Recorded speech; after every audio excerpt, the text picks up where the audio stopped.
This is Shepard Smith reporting, September 26, 2019. Republican congressman about all of this in a moment. But first, a Democratic congressman, Ted Lieu of California. He's on the House Judiciary Committee and the Foreign Affairs Committees, two of the panels that are now part of a formal impeachment inquiry. Congressman, thank you. Good afternoon. Thank you, Shep, for having me on your show. How concerned are you that the whistleblower process will become more difficult now, that future whistleblowers might step back just a minute and go, what's going on now is too much for me? Thank you, Shep, for your question. Let me first say that I served on active duty in the United States military because I believe America is an exceptional country. One of the things that makes us great is our shared understanding we're all Americans, and it is wrong, and no American president should ever solicit a foreign government to target an American political opponent. The whistleblower absolutely did the right thing by bringing this to the Inspector General. The whistleblower is an American. We're all Americans. This is not a partisan issue. And the American public is watching how Congress responds and how we protect whistleblowers. Nancy Pelosi and others had concerns that getting straight into impeachment proceedings might be something that could hurt you coming up in elections, especially some of those in swing districts. I wonder what your level of concern is about maintaining control and having a shot in the U.S. Senate in the wake of this. Impeachment is one of the gravest powers of Congress, second only to our power to declare war. It should never be our first option. It always has to be our last option. We should never want to do it. We have to follow the facts where it may lead. We should not be doing this for political reasons. We also should not do this for political reasons. It has to be based on the facts. Are you convinced that the items that the whistleblower has brought forward, are you convinced that all of that is true? And if so, how? I'm a former prosecutor, and you don't just look at individual items in isolation. You have to look at the entire context. So the whistleblower complaint reveals that this was a months-long campaign to get Ukraine to investigate Trump's political opponent, that Donald Trump had secretly blocked military aid to Ukraine, which Congress appropriated because Ukraine was fighting back against one of our adversaries. And then a week later, Donald Trump has a phone call where he requests the Ukrainian leader to investigate Biden and his son right after the Ukrainian leader raises the issue of military aid.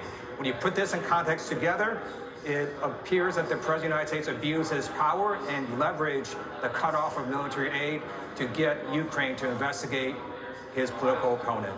Who are the most important witnesses in your mind, people from whom your committee needs to hear? So I'm pleased that the acting DNI director today said the whistleblower acted in good faith, and that the Inspector General, who Trump appointed, had deemed that this complaint was urgent and credible. I think we now need to hear from the whistleblower. In addition, the whistleblower also identified a number of other U.S. officials who expressed similar concerns that the president was soliciting foreign interference in our election. Would you put Rudy Giuliani under oath? I would, but I'm not sure he would be one of the first witnesses to be called. I think we get a lot of information from other witnesses first.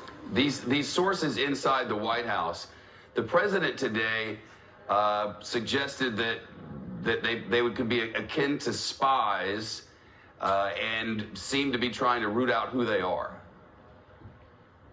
A spy works on behalf of a foreign power. Whistleblowers work on behalf of the United States. I hope the President of the United States understands that. In this case, the whistleblower is an American who followed the laws. The DNI director said he acted in good faith. He followed all the appropriate channels, and the information he or she provided has now been validated by the rough transcript that the White House itself released yesterday. The New York Times already has some details on the whistleblower. Those are not a name or anything like that, but some details about who this person or person is. What is your level of concern? An organization like ours would never put such a name out there because we understand that whistleblowers need to be protected. But what's your level of concern that some website with nefarious intentions might leak that name and really damage this process? So I am disappointed that the media would release the name of the whistleblower. The whole point of the whistleblower protection law that Congress passed is to protect whistleblowers. In this case, the facts that have come out from the whistleblower have all essentially been verified either because the White House released a rough transcript that showed that the president requested the Ukrainian leader to investigate Joe Biden, also because Donald Trump admitted on national TV that he essentially said the same thing to the Ukrainian leader, and no one disputes that Trump halted critical military aid to Ukraine. Congressman Ted Lieu, thank you for your time. Thank you, Shepard. All right.